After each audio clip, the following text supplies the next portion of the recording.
Alright guys, welcome back to Fridays here on Daily Diabetics. This week's video theme is freestyle, and I am so excited about this week's video. If you guys remember in my introduction video, I talked a little bit about my job and asked you guys at the end if you guys would like to see like a day in the life of my job or just hear about my job more in general. And I actually had a lot of interest, and so I'm going to talk about it because I love my job and I love to talk about it. So a few things, if you see me looking down, it's because I have a list of bullet points I want to hit, and hopefully it'll help me from ranting, because we all know I love to rant. Also, if you were drawn to this video because you are a dispatcher or you are looking into being a dispatcher, please realize that this does not apply to all dispatch centers. It only applies to mine. And then also, if you randomly hear a lot of radio traffic going on or the video randomly cuts out, it's because I have to go do my job. So anyways, let's just get started. I became a 911 dispatcher because I grew up in what you guys could call the first responder world.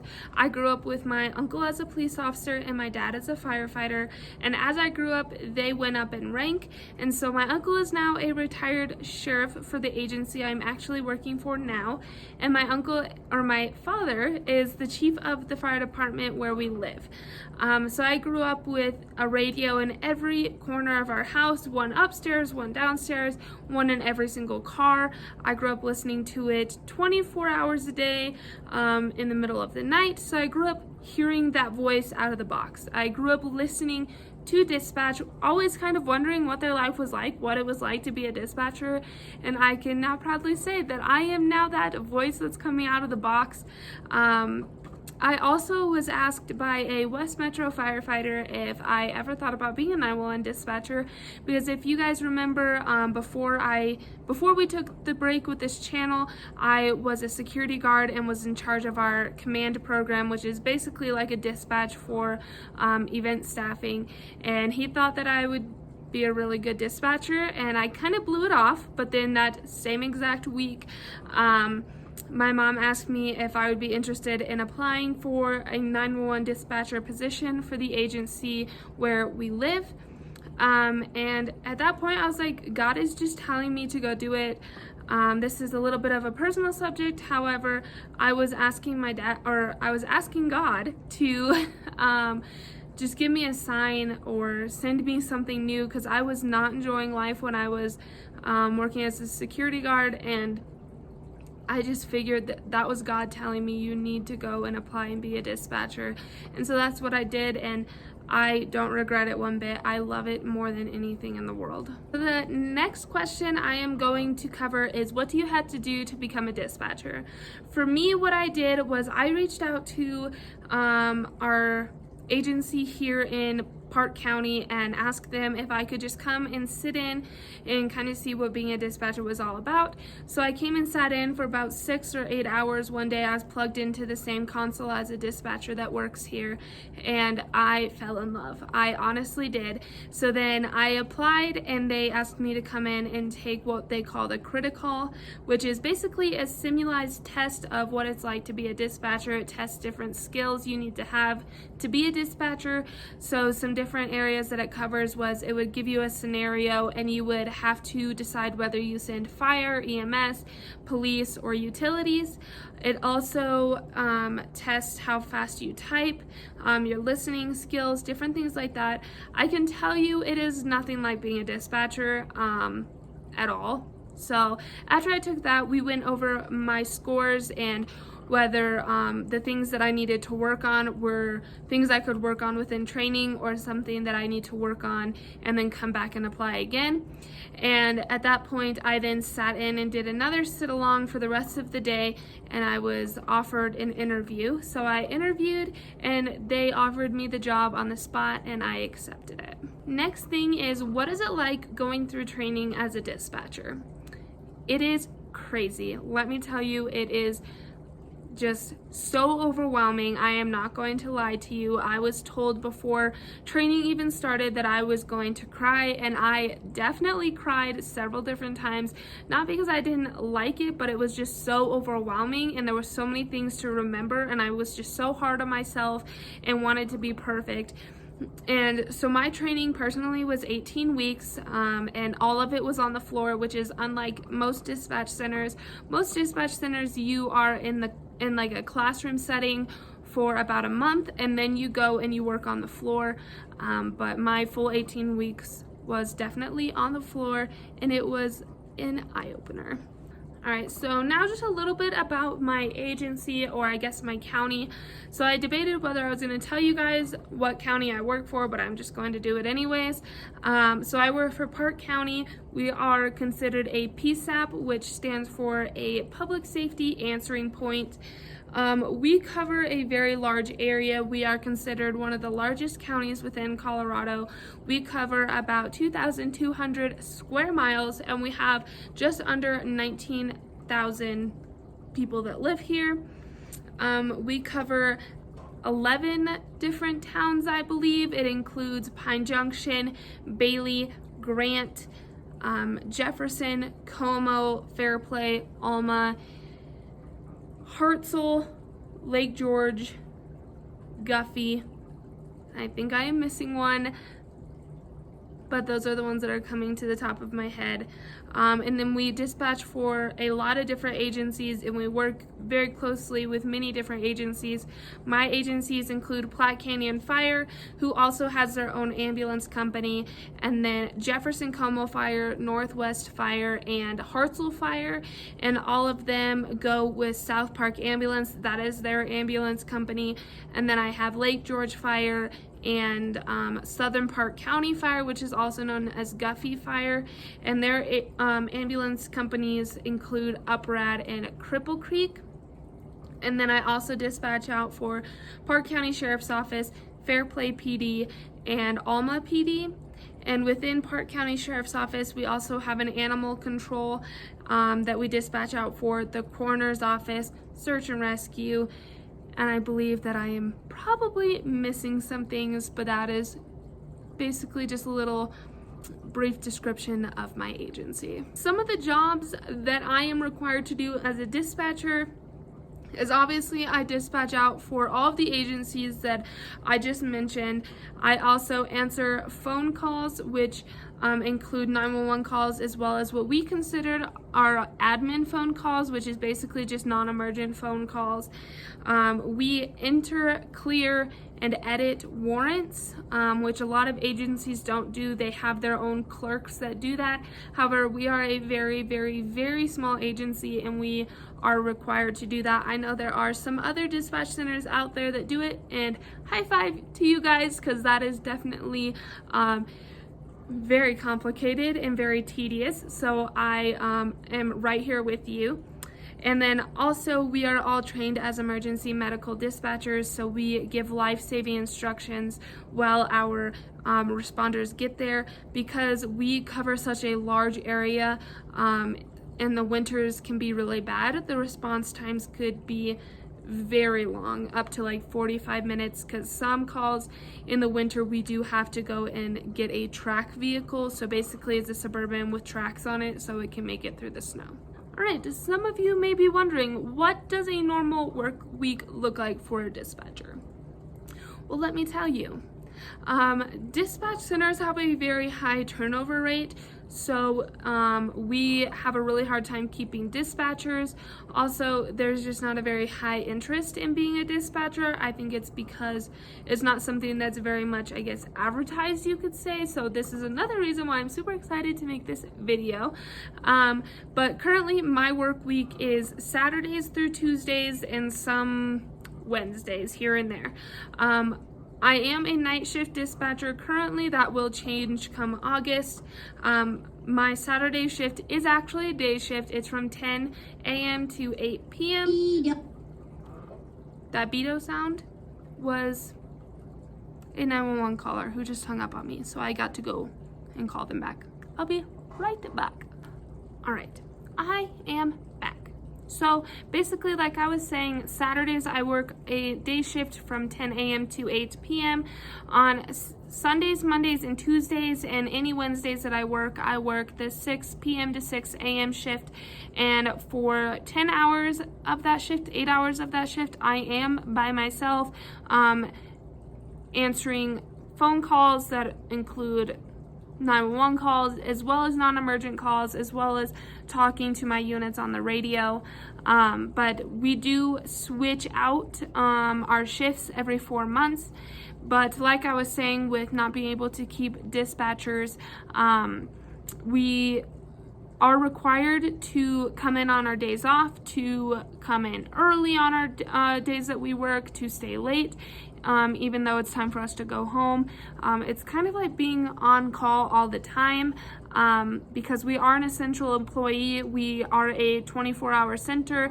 We are here 24 hours a day, 7 days a week, 365 days a year.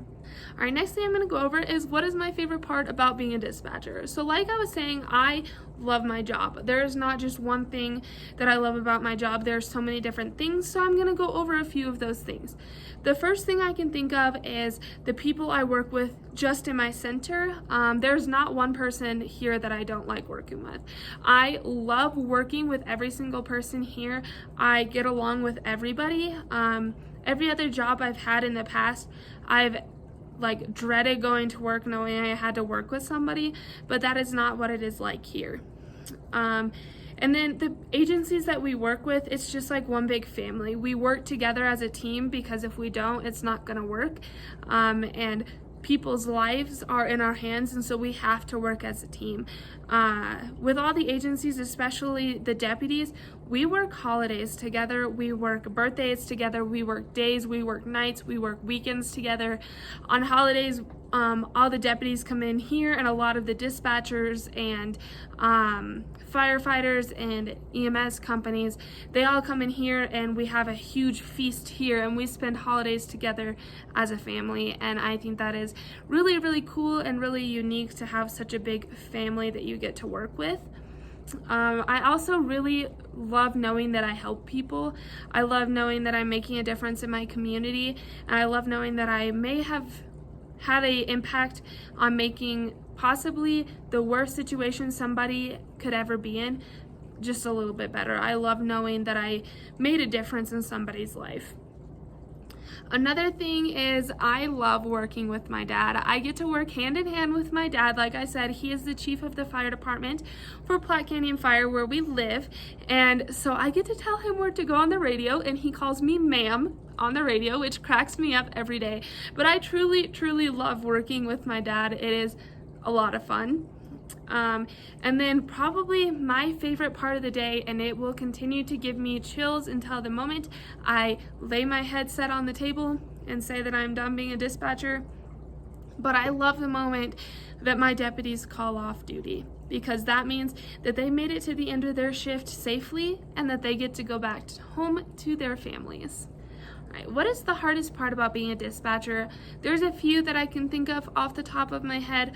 One is that we are overlooked, and I'm super excited because this year, just in 2020, so many dispatch centers have now been able to qualify as first responders, because we honestly are. I don't care what anybody says, but we really are first responders, and to be completely honest, we are the first responders, which leads me into my next thing. Again, we are the first responders, you could call us, and we're the first ones to know what's going on and the last person to know, and sometimes we never get to know the outcome, and that's super hard because we really do build a bond with our callers. We have to, so that they can trust us and we can get the information we need to get them the help that they need. And then the next one is doing CPR. I am telling somebody how to do CPR that may have no idea how to do it, and I'm trying to explain it over the phone. I hate knowing that the person that they're doing CPR on, it's not going to make a difference. However, telling them to do CPR and helping them through that will help that person realize that they did everything that they could for that person.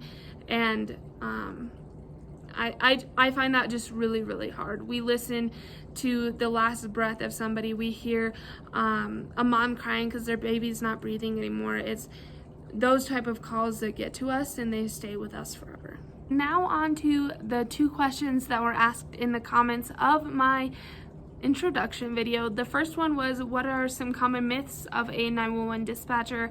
I'm actually going to add one in because you guys witnessed somebody hang up when calling 911. Just because you guys hang up immediately when you dial 911 does not mean that it doesn't get to me. More times than not, it does. And it is just better for you to stay on the phone and let me know that everything's okay, because that is easier for me to tell my deputies. And I will tell you that if you do hang up, we are going to call you and we are going to send a deputy to your location to make sure that you are okay and that you weren't with somebody that was trying to hurt you or whatever the case may be. The next one is that we automatically know your location. That is also not true. We need you to tell us your location. We do have ways to attempt to get your location. However, they are not always accurate. So if you can give us a location, then we know that that is accurate. Also, that we automatically know your phone number. Sometimes the phone numbers come in incorrect, and so we do need to know your phone number in case we get disconnected. The next thing is, people say, oh, being a 911 dispatcher is so easy, I can do it. Okay, you do not know multitasking until you are a dispatcher. I am not even joking you. Just because you think that you can push a cart and text on your phone at the same time, just because you can walk and chew gum at the same time, just because you can talk to somebody and text at the same time, does not mean that you are multitasking, okay? Dispatchers have the highest level of multitasking ever. And I'm not trying to brag, it is just true. We are typing while we are listening to our callers as well as the people on the radio. We are talking to people on the phone while we are talking to people on the radio. We are doing this all at the same time and doing it quickly and efficiently. Okay, you guys do not know multitasking until you are a dispatcher. And if you think that dispatching is easy, go and try it and let me know that you can actually do it and that it really is that easy, because it's not. The next thing is, when you call 911, you are talking to a real person. You are talking to somebody like me, like everybody else that I work with. You are not talking to a robot, you are talking to a real person, so try to keep that in mind. And this is probably my favorite question that was asked in my introduction video. It was, what can we do, or what do we need to know when calling 911? And I feel like this is something that a lot of people need to know. The first thing I need to know is, what is your exact location? I answer every single 911 call the same, and it's Park County 911. What is the location of your emergency? That is what I need to know, because if a call were to drop or we were to get disconnected, if I at least have that location, I can send you help. I can make sure that you're okay and that you're getting the help that you need. The next thing I need to know is your phone number, and this is one that is huge within my county, because I would say more than 50% of my county, you do not have service. And so the likelihood of the call dropping is very, very high, and I can at least call you back. The other thing is, I need to know what type of emergency, whether it's somebody's in your house, there's a fire, you need medical attention, and all of those three things, the location, phone number, and emergency, need to be brief, because I need to get you help as quickly and safely as I can. And then as soon as you're done giving me those three things, I need you to take a deep breath and stop. Let me ask the questions, because I need the questions answered in a specific order and as quickly as we can, so again, I can get you the help that you need as quickly and safely as I can. Alright, so that is all I have for you guys this week. I know that was kind of a long video and a lot of me just sitting here and talking, but I truly, truly love my job, you guys, and I would love to talk to you guys about it all day, but I know that you guys don't want to just sit here all day and watch me talk about it, but if you guys do have any questions about what I do, please leave them in the comments down below, or you can even ask me on Instagram and I would be more than happy to answer them for you. And if you are wanting to, or if you are now interested in being a dispatcher, please reach out and I would love to answer any questions that you may have. But with all that being said, please give this a big thumbs up, and I will see you guys all next week with a brand new video. Bye guys!